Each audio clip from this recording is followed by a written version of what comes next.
Good morning, નમસ્તે વિદ્યાર્થી મિત્રો। હવે આપણે અંતર્ગત જેને શુદ્ધ અર્ધવાહકો કહે છે એની વાત આપણી પતી। હવે અશુદ્ધિ એને બાહ્ય અર્ધવાહકો પણ કહેવાય છે અથવા અશુદ્ધ અર્ધવાહકો, અથવા એના માટે ત્રીજો શબ્દ વપરાય છે બહિર્ગત અર્ધવાહકો। તો હવે પ્રશ્ન એ થાય કે અશુદ્ધિ ઉમેરવાની જરૂરિયાત સાથી ઊભી થઈ। નંબર 1। 2, આ અશુદ્ધિ ઉમેરવા માટેની પાછી શરત કઈ, અને આવા જે અશુદ્ધિ ઉમેરેલા જે અર્ધવાહકો છે એ કયા છે। તો ખાસ પહેલી આપણે વાત કરીએ અશુદ્ધિ ઉમેરવાની જરૂરિયાત સાથી ઊભી થઈ। તો આપણા જે શુદ્ધ અર્ધવાહકો છે એ શુદ્ધ અર્ધવાહકોની વાહકતા છે એ તાપમાન પર આધાર રાખે। એટલે તાપમાનના વધારા સાથે વાહકતા વધે। એટલે પહેલી વાત કે શુદ્ધ અર્ધવાહક છે વાહકની વાહકતા એ કોના પર આધાર રાખે, તો કે તાપમાન પર આધાર રાખે।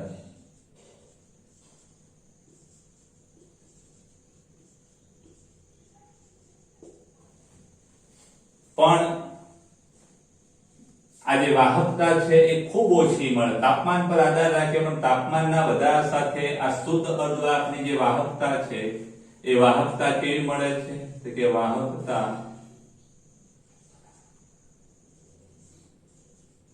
ખૂબ જ ઓછી મળે છે। અશુદ્ધ અર્ધવાહકો છે એની વાહકતા તાપમાન પર આધાર રાખે અને તાપમાનના વધારા સાથે એની વાહકતામાં જે વધારો છે અથવા વાહકતા મળે એ ખૂબ ઓછી મળે છે।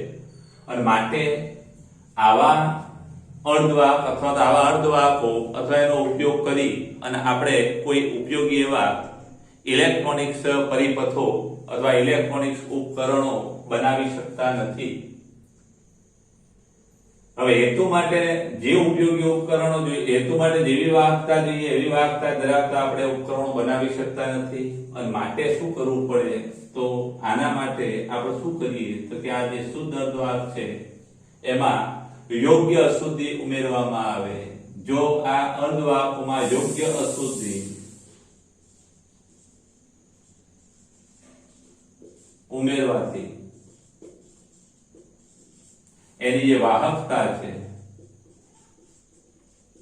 ઉમેરવાથી એની વાહકતામાં અનેક ગણો વધારો કરી શકાય।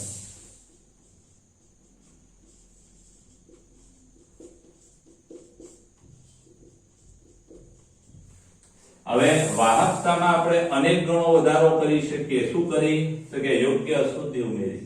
હવે અશુદ્ધિનું પ્રમાણ કેટલું રાખવામાં આવે છે, તો ખાસ યાદ રાખજો કે 10⁶ શુદ્ધ પરમાણુએ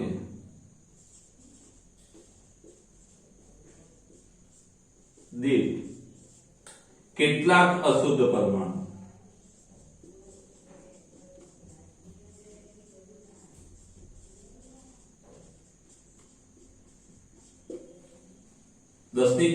શુદ્ધ પરમાણુ એ કેટલાક, જેને તમે કેમિસ્ટ્રીમાં કહો છો ppm, પાર્ટ પર મિલિયન, એટલે કે પાર્ટ પર મિલિયન અશુદ્ધિ ઉમેરવામાં આવે છે। અશુદ્ધ પરમાણુ 10⁶ લો ત્યારે 1 2 3 4 એવા આ અશુદ્ધ પરમાણુ ઉમેરવામાં આવે છે। હવે આ જે અશુદ્ધ પરમાણુ ઉમેરવાની જે પ્રક્રિયા છે એને ડોપિંગ કહેવામાં આવે છે। એની વ્યાખ્યા ખાસ યાદ રાખજો કે હેતુપૂર્વક ઈચ્છનીય અશુદ્ધિ ઉમેરવાની પ્રક્રિયાને ધ્યાન રાખજો, ડોપિંગ કોને કહેવાય, આ વ્યાખ્યાઓ ખાસ યાદ રાખજો। હેતુપૂર્વક ઈચ્છનીય અશુદ્ધિ ઉમેરવાની પ્રક્રિયાને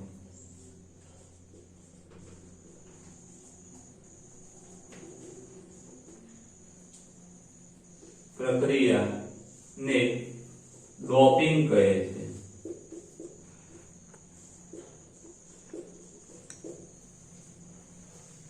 આ જે અશુદ્ધ પરમાણુ છે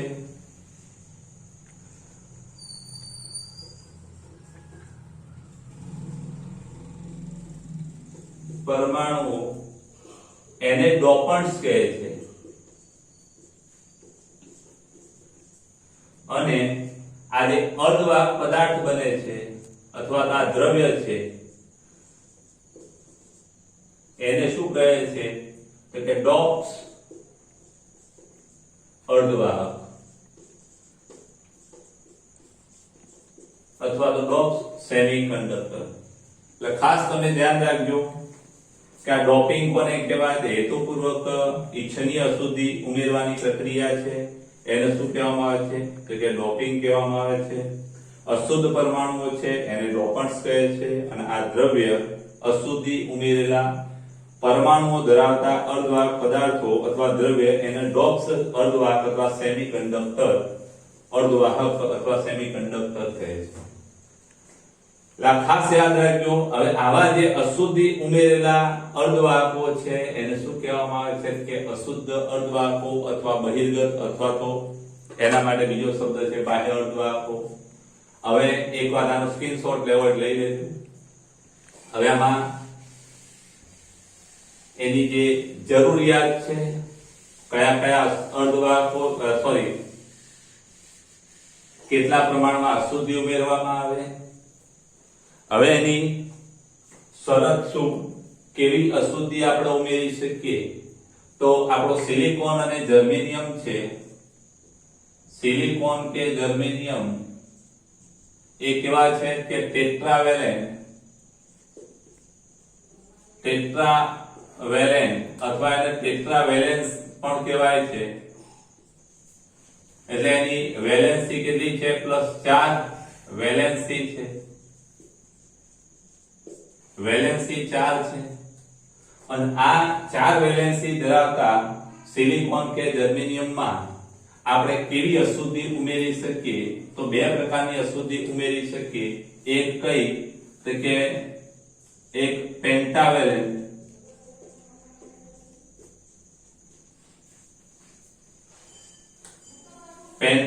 કે જે +5 વેલેન્સી ધરાવે,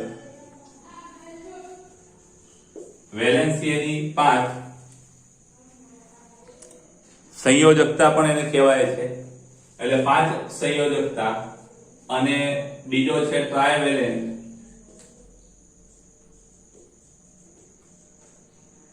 એની વેલેન્સી એટલે કે સંયોજકતા એની 3 છે। આ વેલેન્સી એટલે સંયોજકતા એટલે 5 વેલેન્સી અને 3 વેલેન્સી ધરાવતા આ અર્ધવાહકો અશુદ્ધિ ઉમેરી શકાય। હવે પેન્ટાવેલેન્ટ અશુદ્ધિ કઈ તે ખાસ યાદ રાખજો, એમાં આર્સેનિક, એન્ટીમની એ 3 અશુદ્ધિઓ છે એ જરા યાદ રાખજો। એન્ટીમની, ફોસ્ફરસ અને આર્સેનિક, એન્ટીમની, આર્સેનિક, એન્ટીમની અને ફોસ્ફરસ આ જે 3 અશુદ્ધિ છે એ પેન્ટાવેલેન્ટ છે। અને ટ્રાયવેલેન્ટમાં તમે ખાસ યાદ રાખજો, ટ્રાયવેલેન્ટ કઈ કે એલ્યુમિનિયમ, ઇન્ડિયમ અને જૂના સિલેબસમાં ગેલિયમ હતું પણ અહીંયા ગેલિયમની જગ્યાએ બોરોન છે। ખાસ યાદ રાખજો કે આમાં એની શરત કઈ તો આ જે અશુદ્ધ પરમાણુઓ છે એ અશુદ્ધ પરમાણુઓના પરિમાણ એ શુદ્ધ સ્ફટિકના પરમાણુઓના પરિમાણની લગભગ આ પરિમાણો કેવા હોવા જોઈએ સરખા, એટલે કે અશુદ્ધ પરમાણુઓના પરિમાણ છે એ શુદ્ધ સ્ફટિકના પરમાણુઓના પરિમાણ જેવા લગભગ જ હોવા જોઈએ। એટલે એના પરિમાણ એટલે કદ લગભગ સરખા હોવા જોઈએ કે જેથી કરીને મૂળ સ્ફટિક છે એ વિકૃત ના થઈ જાય। ખાસ ધ્યાન રાખજો કે આ બધા પરમાણુઓ છે એમાં અશુદ્ધ પરમાણુ છે, અશુદ્ધ પરમાણુ મારો બહુ મોટો આવી જાય તો પછી આ બીજા પરમાણુઓના સ્થાન પણ આગળ પાછા કરી નાખે, અથવા આ જે પરમાણુઓ છે એના કરતા કોઈ અશુદ્ધ પરમાણુ ખૂબ નાનો હોય તો પેલાને ખેંચે અથવા તો એનું જે આગળના જે પરમાણુના સ્થાન છે એમને વિકૃત કરી નાખે। એટલે કે મૂળ સ્ફટિકને વિકૃત ના કરે એ માટે આપણે જે અશુદ્ધ પરમાણુઓ છે એના પરિમાણ એ મૂળ યજમાન સ્ફટિકના પરમાણુઓના પરિમાણ જેટલા લગભગ હોવા જોઈએ. 100% સરખા હોવા જરૂરી નથી, પણ લગભગ હોવા જોઈએ એવા. અહીંયા અશુદ્ધ અર્ધવાહકો કયા? તો કે અશુદ્ધ અથવા બહિર્ગત બાહ્ય અર્ધવાહકો કયા? તો ખાસ યાદ રાખજો આ પેન્ટાવેલેન્ટ અશુદ્ધિ ઉમેરેલા કે જેને આપણે આગળ જઈશું તો n પ્રકારના અર્ધવાહક કહીશું. ટ્રાઇવેલેન્ટ અશુદ્ધિ ઉમેરેલા જેને આપણે p પ્રકારના અર્ધવાહક કહીશું. એટલે એની વાત આપણે આના પછી વાત કરીશું. ખાસ યાદ રાખજો આ જે છે એ સમૂહ પેન્ટાવેલેન્ટ છે, સમૂહ 15 ના છે, અને આ જે છે સમૂહ 13 ના છે. એટલે સમૂહ 15 ને સમૂહ 13 ના. અહીંયા આપણે ફિઝિક્સમાં એને પાંચમો સમૂહ કહેવામાં આવે છે, ત્રીજો સમૂહ. પાંચમો સમૂહ એટલે પેન્ટાવેલેન્ટ અને ત્રીજો સમૂહ એટલે ટ્રાઇવેલેન્ટ.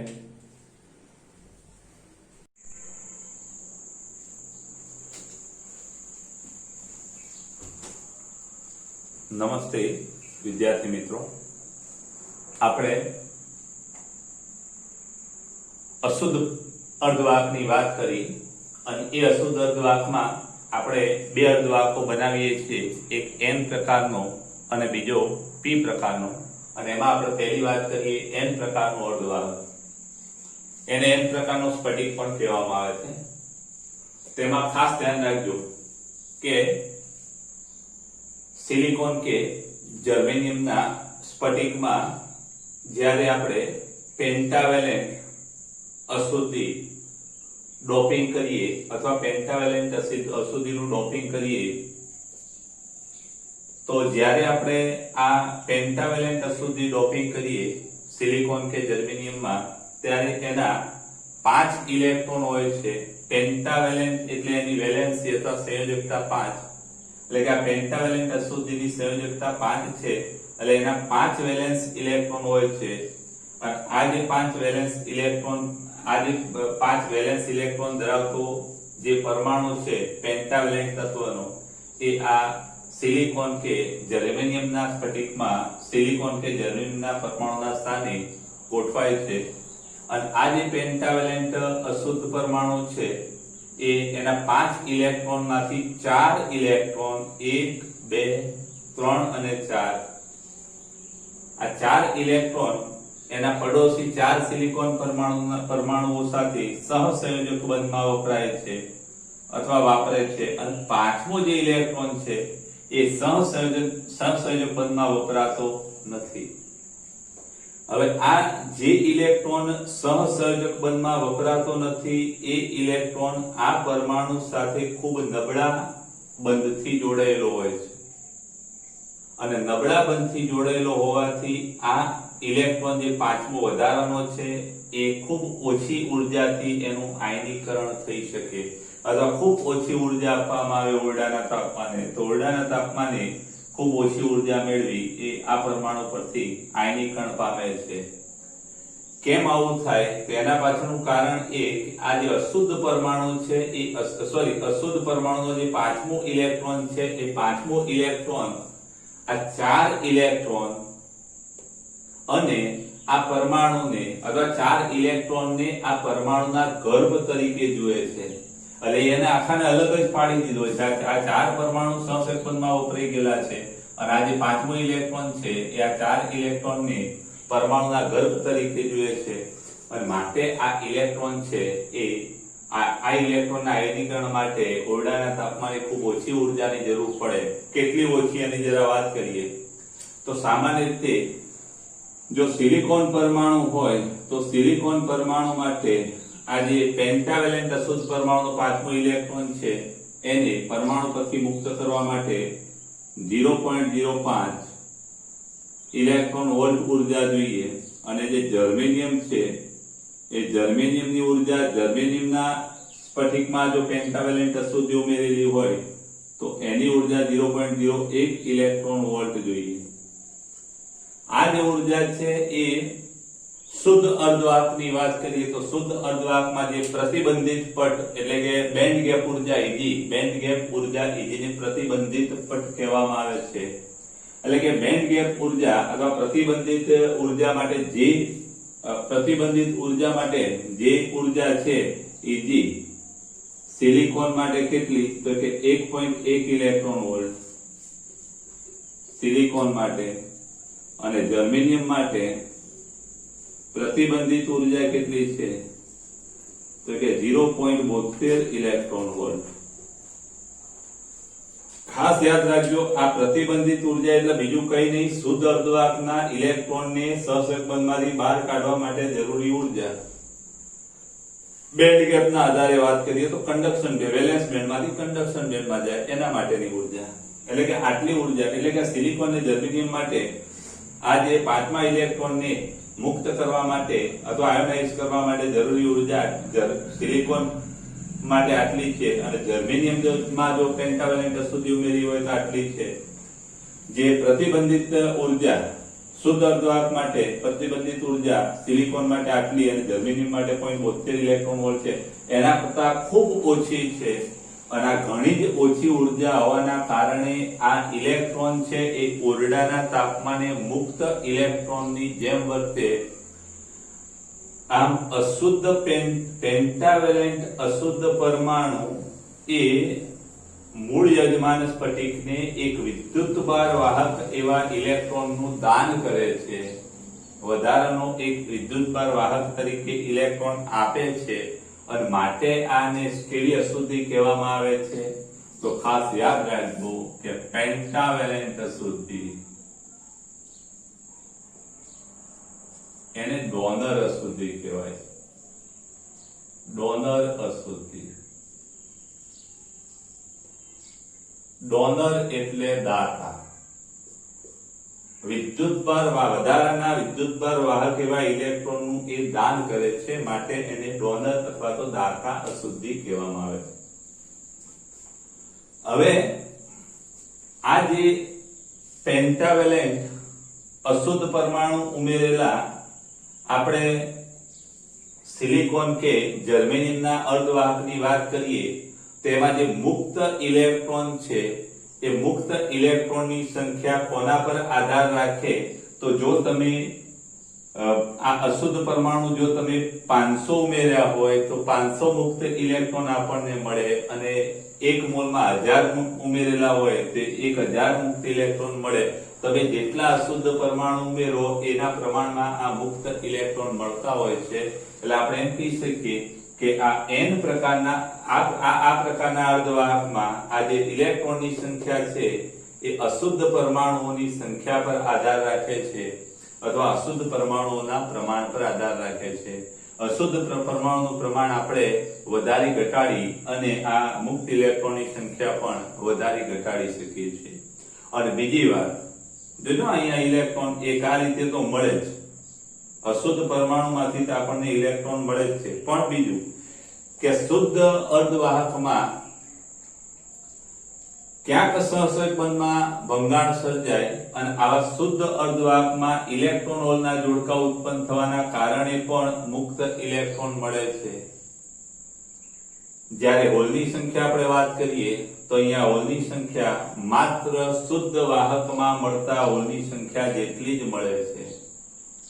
એટલું જ નહીં, અહીં મુક્ત ઇલેક્ટ્રોનની સંખ્યા વધુ હોય છે અને મુક્ત ઇલેક્ટ્રોનની સંખ્યા વધુ હોવાના કારણે આ ઇલેક્ટ્રોન અને હોલ સંયોજવાની પ્રક્રિયા પણ વધુ હોય છે અને એવી રીતે પણ હોલની સંખ્યામાં ઘટાડો થાય છે. એટલે શુદ્ધ અર્ધવાહકમાં જેટલા હોલ મળે એના કરતા n પ્રકારના અર્ધવાહકમાં હોલની સંખ્યા ઘટે છે અને માટે આપણે એમ કહી શકીએ કે આવા અર્ધવાહકમાં મેજોરિટી એટલે કે મુખ્ય વિદ્યુતનું વહન કોના કારણે થાય તો કે મુખ્ય વિદ્યુતનું વહન અશુદ્ધ પરમાણુમાંથી મળેલા ઇલેક્ટ્રોનના કારણે થાય. એટલે મેજોરિટી ચાર્જ કેરિયર તરીકે શું હોય ઇલેક્ટ્રોન હોય જેને મુખ્ય વિદ્યુત વાહકો પણ કહેવામાં આવે છે. એના માટે તમારે એક બીજો શબ્દ પણ છે બહુસંખ્યક વાહકો. એટલે કે બહુસંખ્યક વાહકો મેજોરિટી ચાર્જ કેરિયર તરીકે શું હોય ઇલેક્ટ્રોન હોય, જ્યારે હોલ છે એની સંખ્યા ખૂબ ઓછી હોય છે એટલે માઇનોરિટી ચાર્જ કેરિયર તરીકે ઇલેક્ટ્રોન હોય છે. એટલે ખાસ યાદ રાખજો કે આ n પ્રકારના અર્ધવાહક માટે મેજોરિટી ચાર્જ કેરિયર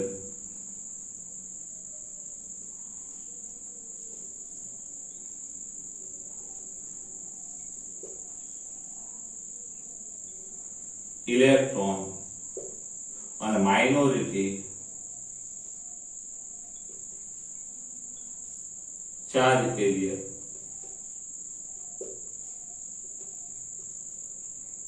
હોલ.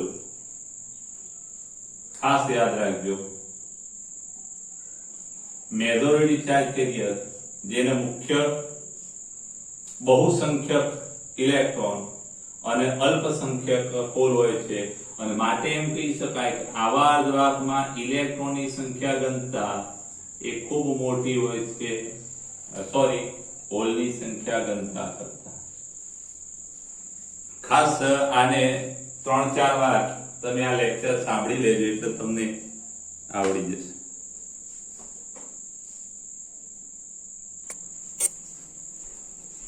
અહીં ખાસ યાદ રાખજો કે મેજોરિટી કેરિયર તરીકે ઇલેક્ટ્રોન હોય છે. ઇલેક્ટ્રોનનો વિદ્યુતભાર ઋણ હોય, ઋણને અંગ્રેજીમાં નેગેટિવ કહેવાય.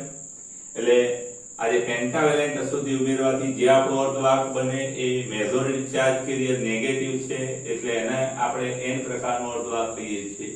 એટલે આ n પ્રકારનો અર્ધવાહક એટલા માટે કહેવામાં આવે કે મેજોરિટી કેરિયર ઇલેક્ટ્રોન છે જ્યારે માઇનોરિટી હોલ છે.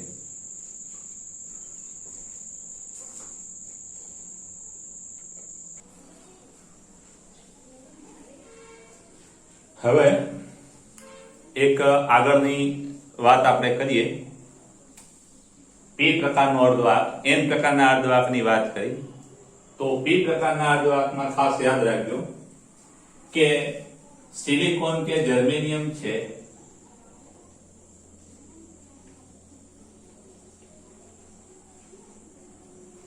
ટ્રાયવેલેન્ટ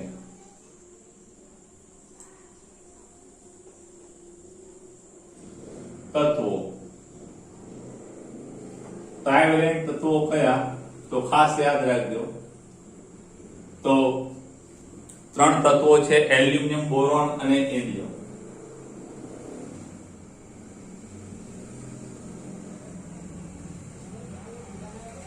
આ તત્વો ડોપ્સ કરવામાં આવે અથવા આ તત્વોનું ડોપિંગ કરવામાં આવે અથવા ડોપિંગ કરી અને આપણે p પ્રકારનો અર્ધવાહક બનાવી શકીએ. હવે એમાં ખાસ યાદ રાખજો કે આપણો જે ટ્રાયવેલેન્ટ તત્વ છે એ ટ્રાયવેલેન્ટ એટલે તેની છેલ્લી કક્ષામાં અથવા તો વેલેન્સ ઇલેક્ટ્રોનની સંખ્યા 3 છે. છેલ્લી કક્ષામાં ઇલેક્ટ્રોન 3 છે.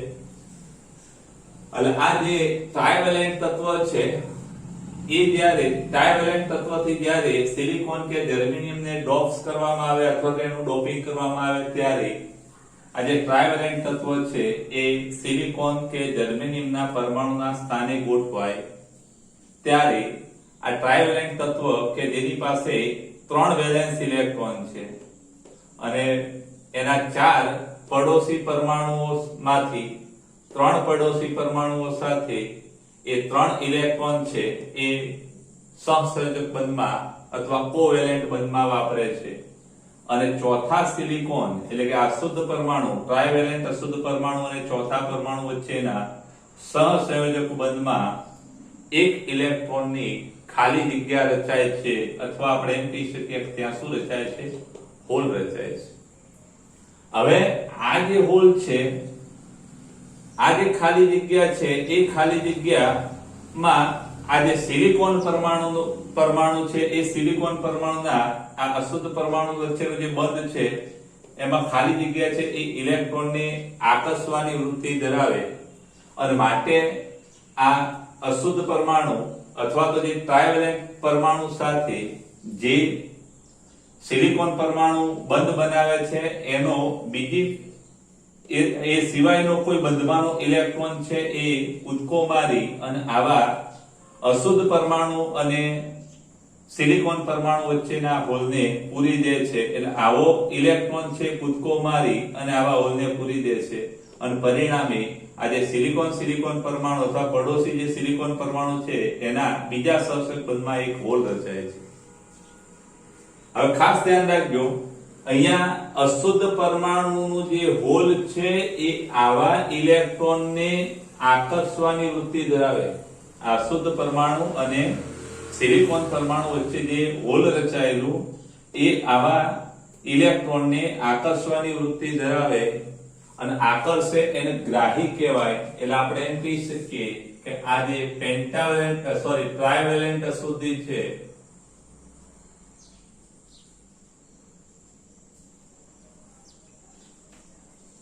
એને કેવી અશુદ્ધિ કહેવામાં આવે છે? તો કે ગ્રાહી અશુદ્ધિ. ગ્રાહી અશુદ્ધિ એટલે કેવી? તો એને અંગ્રેજીમાં એક્સેપ્ટર કહેવામાં આવે છે. એટલે કે આવી અશુદ્ધિને ગ્રાહી અશુદ્ધિ કહેવામાં આવે છે. હવે આવા અશુદ્ધ પરમાણુની સંખ્યાના આધારે અથવા અશુદ્ધ પરમાણુ જેટલા વધુ એટલા હોલ વધુ, એટલે આપણે એમ કહી શકીએ કે આ હોલની સંખ્યા છે એ અશુદ્ધ પરમાણુઓની સંખ્યા પર અથવા તો ટ્રાયવેલેન્ટ અશુદ્ધ પરમાણુની સંખ્યા પર આધાર રાખે, ડોપન્ટ્સની સંખ્યા પર આધાર રાખે. અને માટે અહીંયા આવા અશુદ્ધ પરમાણુમાંથી મળેલા હોલની સંખ્યા છે અથવા અશુદ્ધ પરમાણુના કારણે મળતા હોલ અને ક્યાંક શુદ્ધ વાહકમાં ઇલેક્ટ્રોન હોલના જોડકા ઉત્પન્ન થાય ઉષ્મીય ઉર્જા અથવા તાપમાનના કારણે, તો એવા પણ આ હોલની સંખ્યામાં વધારો કરે. આવા સ્ફટિકમાં અથવા આવા પદાર્થમાં હોલની સંખ્યા વધુ હોય છે. જ્યારે ઇલેક્ટ્રોન છે એ કેવા? તો કે ઇલેક્ટ્રોન છે એ માત્ર શુદ્ધ અર્ધવાહકમાં અથવા શુદ્ધ વાહકમાં તાપમાનના કારણે જે મળેલા હશે એટલા જ ઇલેક્ટ્રોન હશે. એટલે કે નંબર ઓફ ઇલેક્ટ્રોનની સંખ્યા હોલ કરતા વધુ હોય છે. અહીંયા મુખ્ય વિદ્યુત નો વાહક કોણ છે? તો કે હોલ હશે. હોલની સંખ્યા વધુ હોય માટે મુખ્ય વિદ્યુત નો વાહક હોલ. એટલે અહીંયા મેજોરિટી ચાર્જ કેરિયર કોણ હશે? તો ખાસ યાદ રાખજો,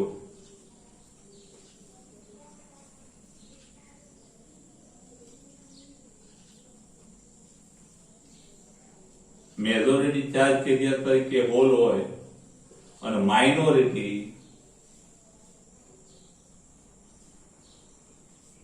ચાર્જ કેરિયર તરીકે ઇલેક્ટ્રોન છે.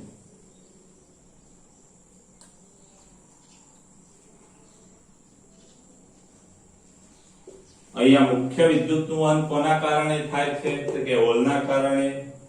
અને હોલ એ ધન વિદ્યુતભારિત કેન્દ્રની જેમ વર્તે છે અને માટે ધન વિદ્યુતભાર કણની જેમ વર્તે છે અને માટે આને પી પ્રકારનો અર્ધવાહક કહેવાય.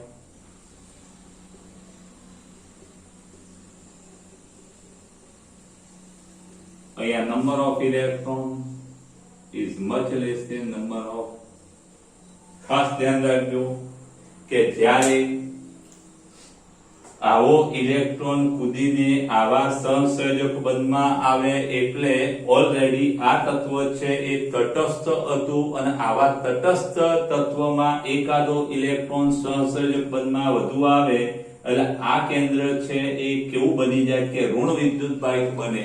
એટલે આ જે અશુદ્ધ પરમાણુ છે એ ઋણ વિદ્યુતભારિત કેન્દ્રની જેમ વર્તે એ અહીંયા આકૃતિમાં દર્શાવેલું છે. ખાસ યાદ રાખજો. તો આ પી પ્રકારના અર્ધવાહક માટે તમે આ એક બે વાર જોજો અને ચોપડી વાંચજો.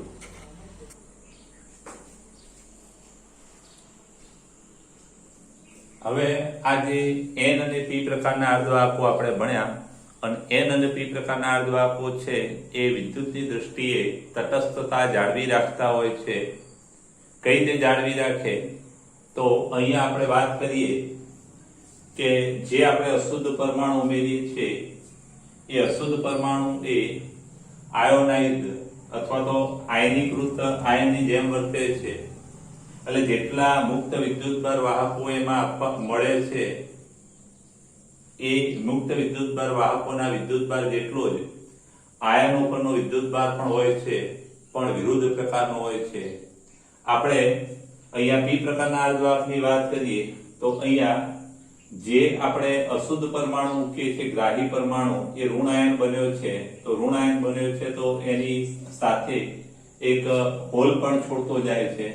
એટલે એ ઋણ આયન બન્યો છે તો એક હોલ પણ અહીંયા ઉત્પન્ન કરે છે. અને પેલા આપણે એન પ્રકારના અર્ધવાહકની વાત કરીએ તો એન પ્રકારના અર્ધવાહકમાં અહીંયા જે એક્સેપ્ટર પરમાણુ હતો ડોનર પરમાણુ હતો એ અહીંયા ધન આયન બન્યો હતો અને એ ધન આયન બન્યો હતો તો અહીંયા એક વધારાનો મુક્ત ઇલેક્ટ્રોન મળેલો હતો. એટલે જેટલા કેન્દ્રમાં જેટલા વિદ્યુતભાર વાહકો મળે છે એવા જ આ જે આયનીકૃત પરમાણુઓ છે, અશુદ્ધ પરમાણુઓ, એના પરનો વિદ્યુતભાર એના જેટલો જ અને વિરુદ્ધ પ્રકારનો હોય છે અને માટે તટસ્થ હોય છે.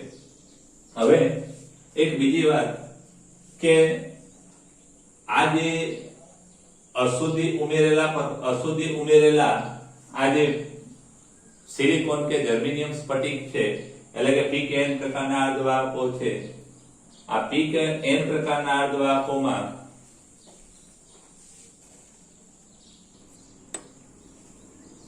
મેજોરિટી કેરિયર જે છે અથવા મુખ્ય વિદ્યુતભાર વાહકો છે, દાખલા તરીકે આપણે N પ્રકારના અર્ધવાહકની વાત કરીએ તો N પ્રકારના અર્ધવાહકમાં મેજોરિટી કેરિયર એવા શું હશે? તો N પ્રકારના અર્ધવાહકમાં મેજોરિટી કેરિયર એવા મુક્ત ઇલેક્ટ્રોન હોય છે અશુદ્ધ પરમાણુઓમાંથી મળેલા.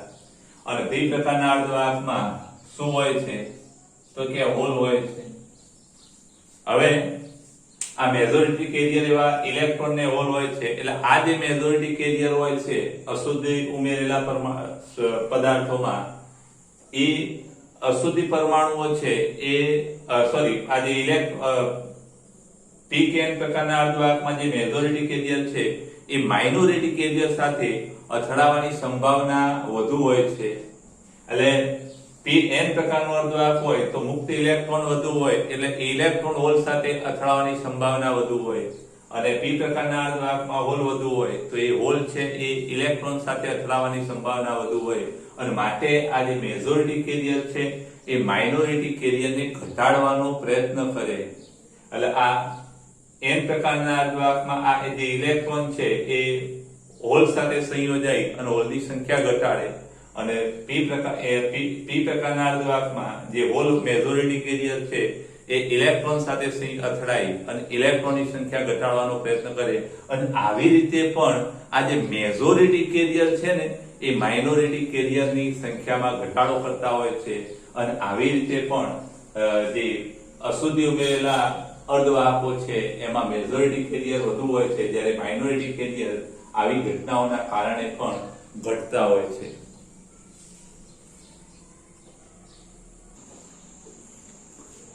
હવે એક આગળનો પ્રશ્ન કે N પ્રકારના અર્ધવાહકો બેન્ડ અથવા તો ઉર્જા પટના સંદર્ભમાં સમજાવો. તો આકૃતિની આપણે વાત કરીએ તો જ્યારે જે શુદ્ધ અર્ધવાહક છે એમાં અશુદ્ધિ ઉમેરવામાં આવે ત્યારે એના ઉર્જા પટ છે એ ઉર્જા પટ બદલાય છે. એના જે ઉર્જા પટ છે એ બદલાય છે.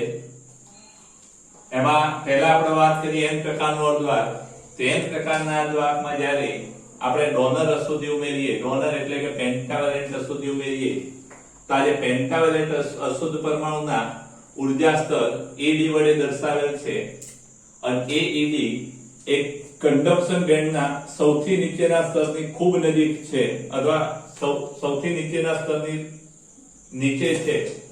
અને એમની વચ્ચેનો EC અને ED વચ્ચે ઉર્જાનો જે તફાવત છે એ જર્મેનિયમ માટે 0.01 ઇલેક્ટ્રોન વોલ્ટ અને સિલિકોન માટે 0.05 ઇલેક્ટ્રોન વોલ્ટ છે. અને માટે જેવું તાપમાન તમે વધારો, ઓરડાના તાપમાને આ અશુદ્ધ પરમાણુ ના ઉર્જા સ્તરો છે ED માંથી ઇલેક્ટ્રોન સહેલાઈથી EC માં જઈ શકે. જ્યારે સહસંયોજક બંધમાં ભંગાણ સર્જાય અને ઇલેક્ટ્રોન હોલના જે જોડકા ઉત્પન્ન થાય એવી સંખ્યા ખૂબ ઓછી હોય છે.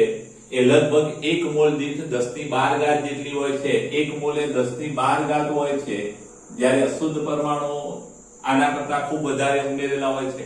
અને માટે અશુદ્ધ પરમાણુના કારણે જે મળે છે એ 10⁶ 10⁶ એટલે 1 મોલ દીઠ 1017 જેટલી થાય. કારણ કે 1023 માંથી 6 બાદ થાય એટલે 1017 જેટલા ઇલેક્ટ્રોન આ અશુદ્ધ પરમાણુમાંથી આમાં આવે છે. આકૃતિની આપણે વાત કરીએ તો આકૃતિમાં અહીંયા વેલેન્સ બેન્ડમાંથી એક ઇલેક્ટ્રોન કંડક્શન બેન્ડમાં જતો દર્શાવેલો છે અને બાકીના જે ઇલેક્ટ્રોન ખરા એ 1 2 3 4 5 6 7 8 અને 9 એ 9 ઇલેક્ટ્રોન કે જે ઈડી માંથી ઈસી માં ગયેલા છે આ ખાસ યાદ રાખજો ચોપડીની આકૃતિમાં નીચે અહીંયા વર્ણન લખેલું છે ચોપડીની આકૃતિના નીચે તમે જોઈ લેજો ખાસ તો અહીંયા આકૃતિની વાત કરીએ તો ઈડી માંથી એક ઇલેક્ટ્રોન એટલે કે શુદ્ધ અર્ધવાહકમાં જે ઇલેક્ટ્રોન હોલના જોડકા બને એમાં જે કંડક્શન બેન્ડમાં ઇલેક્ટ્રોન જાય એની સંખ્યા 1 છે જ્યારે બાકીના 9 ઇલેક્ટ્રોન છે એ અશુદ્ધ પરમાણુ અથવા તો ઈડી માંથી ઈસી ગયેલા હોય છે અને આમ n પ્રકારના અર્ધવાહકમાં કંડક્શન બેન્ડમાં જે મુક્ત ઇલેક્ટ્રોનની સંખ્યા છે એ હોલની સંખ્યા કરતા વધુ હોય છે એટલે અહીંયા ખાસ યાદ રાખજો કે number of electron much greater than number of hole p પ્રકારના અર્ધવાહકની આપણે વાત કરીએ તો p પ્રકારના અર્ધવાહક માટે બેન્ડ ગેપ બેન્ડ અથવા તો ઊર્જા પટ આકૃતિમાં દર્શાવેલા છે જ્યારે પેન્ટાવેલેન્ટ ટ્રાઇવેલેન્ટ અશુદ્ધિ ઉમેરવામાં આવે ત્યારે આ જે ઊર્જા p પ્રકારનો અર્ધવાહક બને જેના ઊર્જા સ્તરો આકૃતિમાં દર્શાવેલા છે એમાં આકૃતિમાં જે અશુદ્ધ પરમાણુ એક્સેપ્ટર પરમાણુ ના જે ઊર્જા સ્તર છે એ ઊર્જા સ્તર એ વેલેન્સ બેન્ડના સૌથી ઉપરના ઊર્જા સ્તરની સહેજ ઉપર છે અને આ જે ઊર્જાનો તફાવત છે એ 0.01 થી 0.05 ઇલેક્ટ્રોન વોલ્ટ હોય છે ખાસ યાદ રાખજો સિલિકોન માટે 0.05 અને જર્મેનિયમ માટે 0.01 હોય છે હવે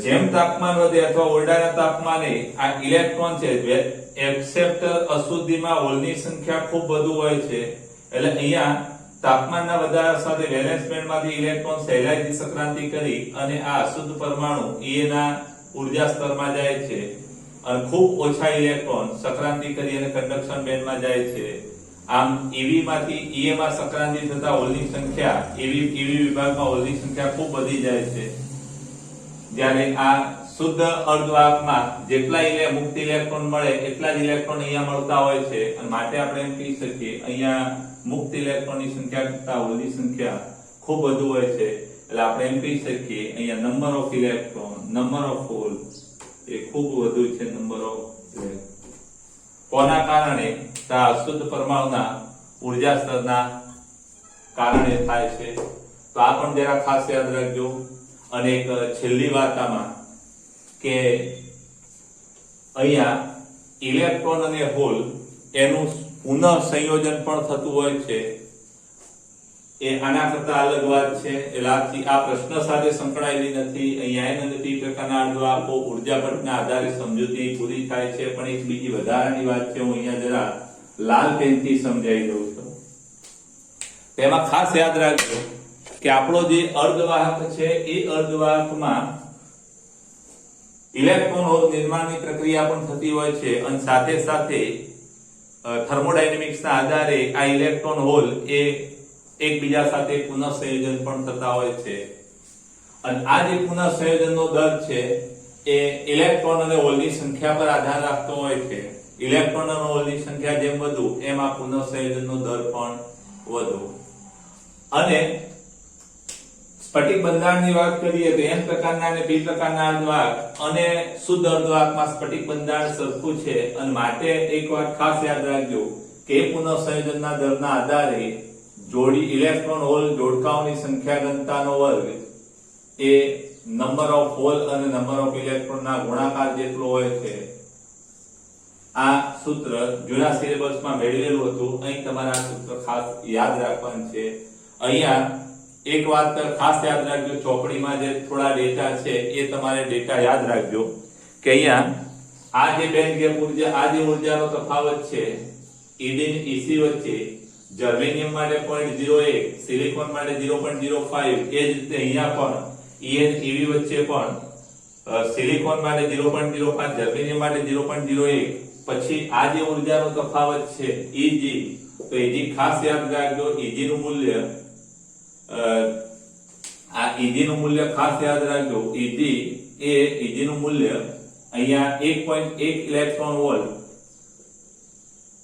1.1 ઇલેક્ટ્રોન વોલ્ટ આ 1.1 ઇલેક્ટ્રોન વોલ્ટ કોના માટે તો ખાસ યાદ રાખજો સિલિકોન માટે પછી Eg બરાબર